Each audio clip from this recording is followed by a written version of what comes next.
동안 하나님의 은혜가 넘치기를 주님의 이름으로 축복합니다. 사람은 하루에도 수없이 많은 결정을 내리면서 살아갑니다. 그 중에서 우리들이 가장 많이 고민하는 것이 하루를 살면서 무엇을 먹을까, 무엇을 마실까, 무엇을 입을까라는 걱정을 참 많이 합니다. 그렇게 우리는 이런 작은 선택에서부터 오늘날 우리는 이 일을 어떻게 하며 어떻게 살아가야 할까? 그리고 우리가 하는 일들이, 우리가 하는 삶이 정말 하나님이 원하시는 것일까라는 고민을 할 때가 참 많습니다.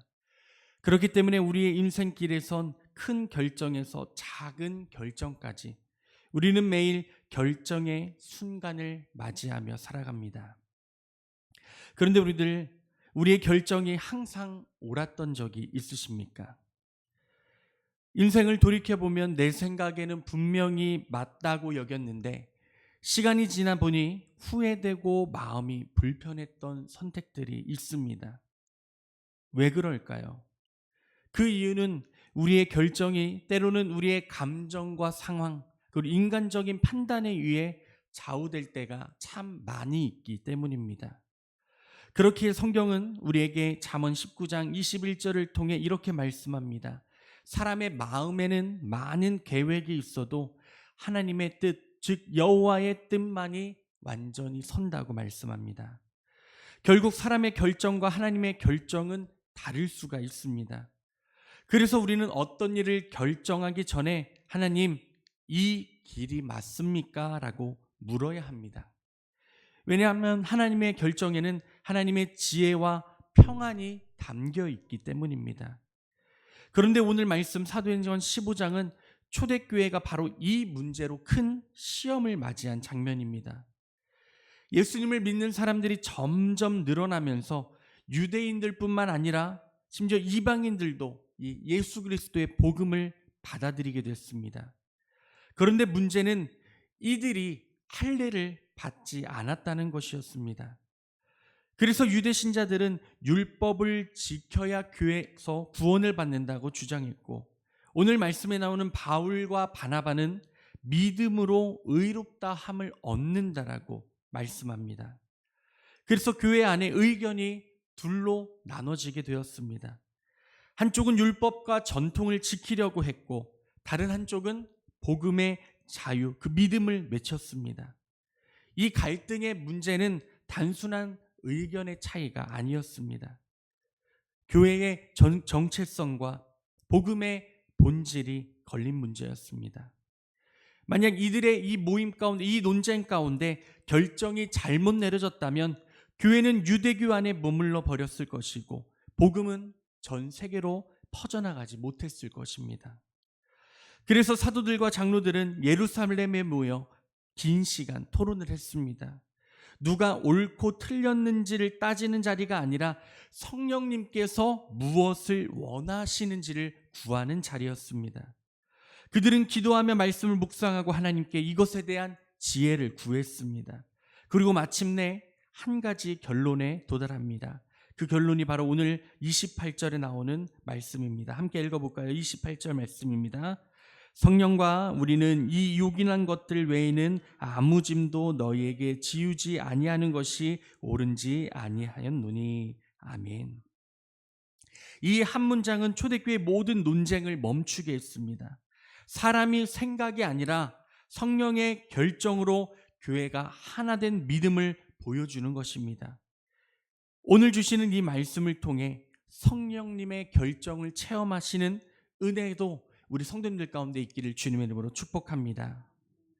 그렇다면 오늘 말씀은 성령의 결정이 어떠한 일을 한다고 말씀할까요? 첫 번째는 이것입니다. 성령님의 결정은 사람의 생각과 의견을 뛰어넘는다는 것을 꼭 기억하시길 바랍니다. 말씀처럼 예루살렘 교회는 당시에 심각한 분열의 위기에 놓여 있었습니다. 바울과 바나바가 이방 지역에서 복음을 전할 때 수많은 이방인들이 예수님을 믿게 되었습니다. 그러나 어떤 유대 신자들이 그들에게 찾아와 이렇게 말합니다. 사도행전 15장 1절에 너희가 모세의 법대로 할례를 받지 아니하면 능히 구원을 얻지 못하리라. 이 말은 매우 논리적으로 들렸습니다. 왜냐 그들은 오랜 세월 동안 율법을 지켜왔고 그것이 하나님을 향한 믿음의 증거라고 생각했기 때문입니다. 그러나 바울과 바나바는 하나님의 말씀, 즉 복음을 분명히 알았습니다. 구원은 행위가 아니라 믿음으로 주어지는 은혜라는 사실을 말입니다.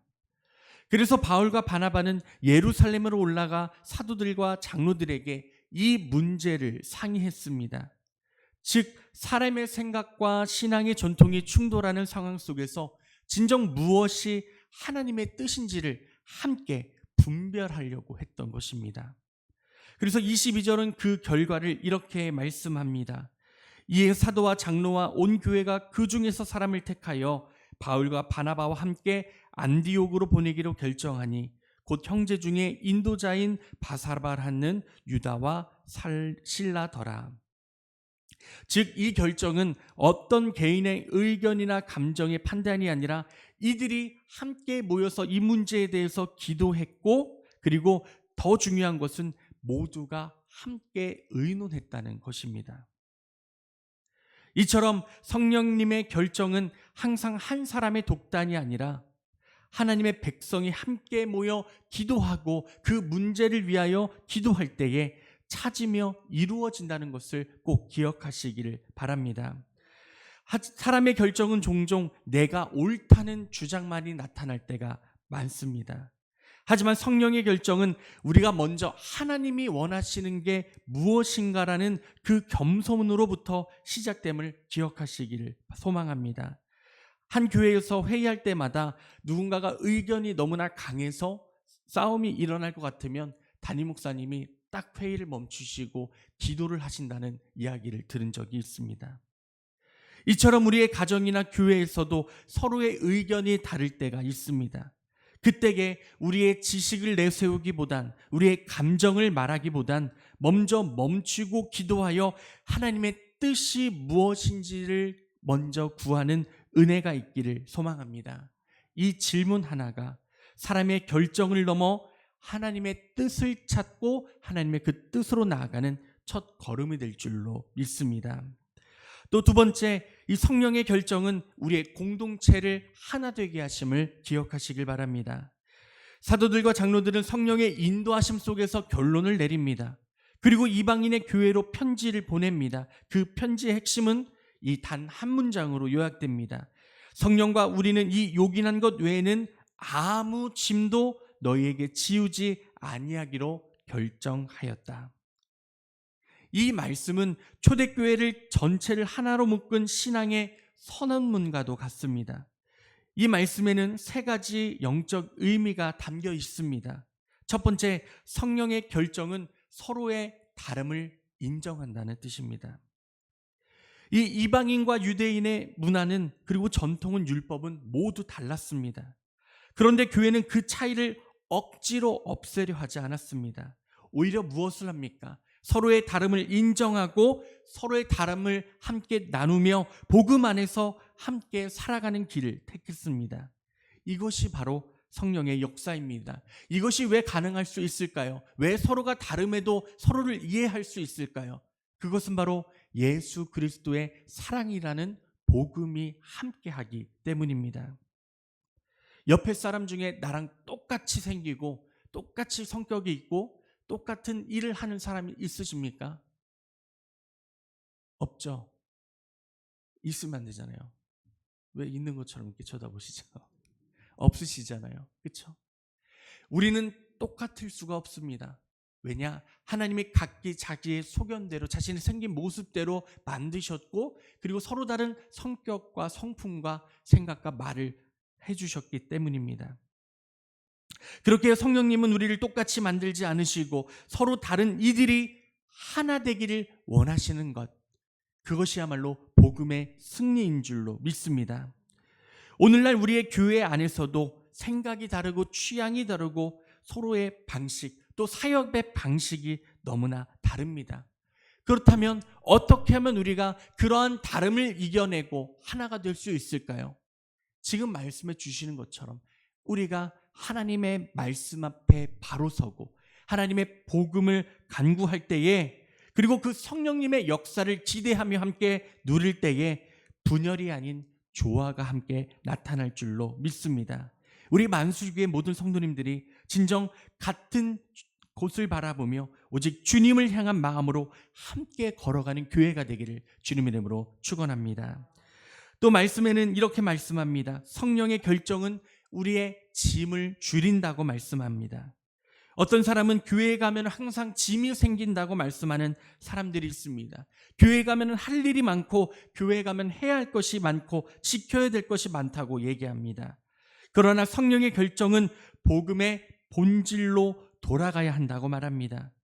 구원은 은혜로 주어지는 것이지 조건으로 얻는 것이 아닙니다. 그래서 사도들은 이방인들에게 단지 4가지를 권했습니다. 우상의 더러운 것, 피 목매어 죽인 것, 음행을 멀리하라.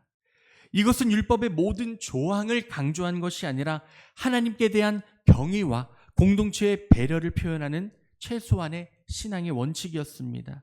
즉 너희도 자유하되 서로를 사랑하며 서로의 교회를 세워가라는 뜻이었습니다. 이처럼 성령의 결정은 무거운 율법이 아니라 서로를 살리고 서로의 사랑의 균형을 제시함을 기억하시기를 바랍니다. 혹시나 하나님 앞에 나아갈 때에 무거운 짐이 있으시진 않으십니까? 이 시간 그 짐을 내려놓을 때에 하나님의 놀라운 역사와 은혜가 우리 성도님들의 심령 가운데 충만하게 임재할 줄로 믿습니다. 마지막으로 성령의 결정은 교회를 하나 되게 합니다. 유대인과 이방인, 예루살렘과 안디옥은 이제 하나가 되었습니다. 논쟁으로 나뉘었던 공동체가 성령의 결정으로 인해 화해하고 연합하는 기적을 경험했습니다.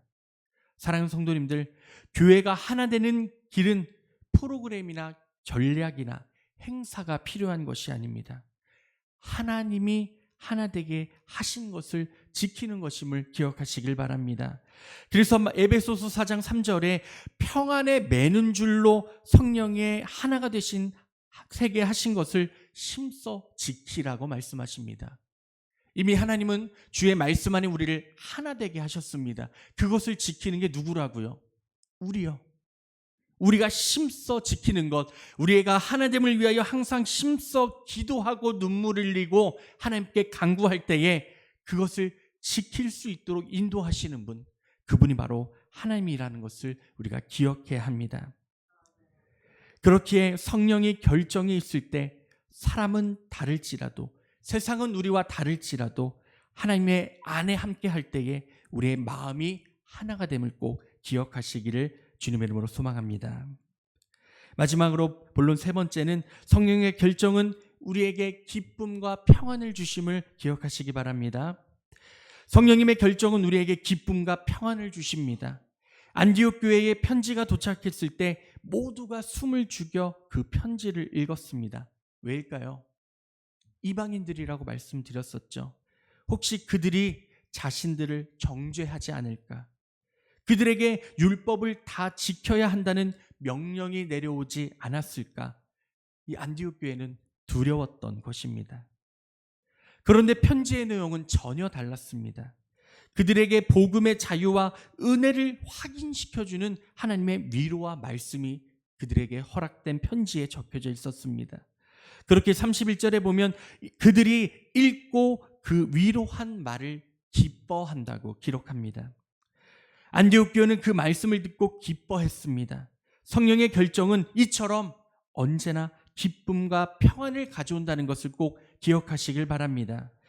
유다와 실라도 그곳에서 오래 머물며 형제들을 위로하고 굳게 세웠습니다. 이것이 성령의 결정의 마지막 열매입니다. 결정이 끝난 후에도 사람의 마음을 세우는 위로와 격려, 그리고 역사가 일어난다는 것입니다. 이 성령님이 주시는 결정은 사람을 상하지 않게 합니다.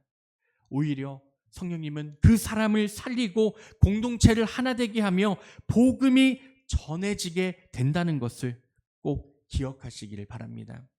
저는 이 말씀을 준비하면서 우리의 교회가 다시 한 번 더 이렇게 변화되었으면 좋겠습니다. 성령님이 함께하는 교회가 되기를 주님의 이름으로 축복합니다. 우리의 모든 상황과 우리의 모든 생각과 우리의 모든 결단 가운데서 먼저 하나님 앞에 기도하며 간구하는 교회가 되어지기를 주님의 이름으로 축원합니다. 우리 교회도 많은 사역들과 많은 행사들, 그리고 특별히 리모델링을 준비하고 있습니다. 이 모든 사역들 안에서 우리의 지혜와 우리의 생각이 드러나는 것이 아니라 하나님이 드러나는 역사를 온 교인이 체험하는 은혜가 있기를 소망합니다. 그렇게 기억하십시오. 성령님께서 함께하는 결정에는 기쁨과 평안이 있습니다. 아멘. 억지로 따라야 하는 부담이 아니라 마음 깊숙한 곳에서 이것이 정말 하나님의 뜻이구나라는 확신을 가지게 하는 것이 바로 성령님의 은혜입니다. 우리가 그 확신을 가질 때 비로소 하나님이 주시는 기쁨과 평안으로 인하여 우리에게 주신 그 사역을 감당하며 누리는 놀라운 경험을 우리 성도님들이 함께 하실 줄로 믿습니다. 말씀을 정리합니다. 우리는 매일매일 많은 결정을 하며 살아갑니다. 오늘도 그럴 것입니다. 다시 한 번 더 우리가 집에 돌아가 하루를 살아갈 때에 또 다른 결정과 결정을 우리들이 앞에 서게 될 것입니다. 그 결정에 인생의 방향을 바꾸기도 하고 관계를 세우기도 하고 심지어 그 관계를 무너뜨리기도 합니다. 그래서 우리는 반드시 하나님께 묻는 사람이 되어야 합니다. 이 예루살렘 교회는 성령과 우리는 이라는 고백을 남겼습니다. 이 고백은 초대교회의 신앙을 넘어서 오늘날 우리에게도 하나님께서 주시는 믿음의 고백인 줄로 믿습니다. 언제나 하나님과 함께 하십시오. 모든 상황에서 하나님을 간구하십시오. 하나님의 뜻만을 바라보는 믿음이 되십시오.